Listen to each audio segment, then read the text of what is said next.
Čau, 2 nedēļas bez normāla miega ir atstājušas sekas.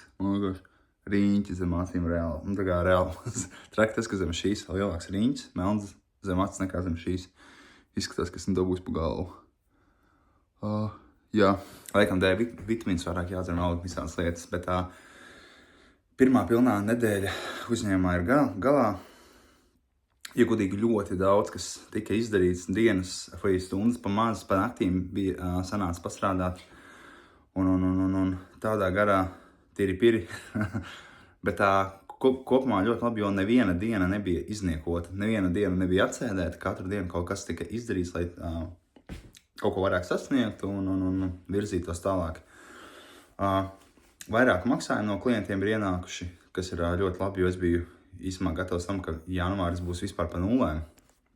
Tā kā drīzāk mīnusā, kas pats tā kā aizdevumu no sava konta dodu uzņēmumu un tā, bet īsumā, es arī devu, bet īstenībā varēju pat nedot, jo man tāda nauda tur vienkārši tagad stāv un visāds, tagad dabūšu PVN numuru, tad visādas lietiņas vēl ofisam vajadzēs sapirkties.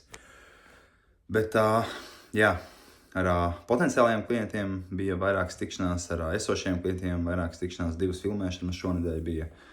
Un riktīgi forši, viss iet uz priekšu.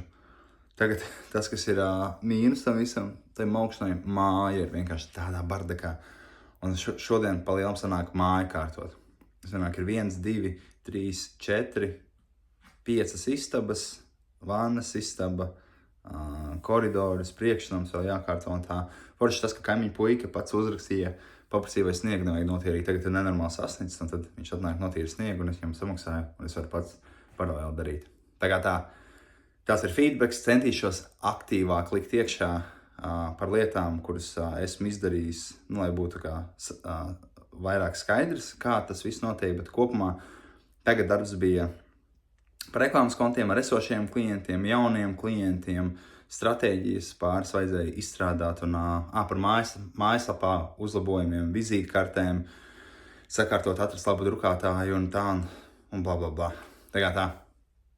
Cerams, ka jums viss iet labi. Cerams, ka bija nodīgi. Čau!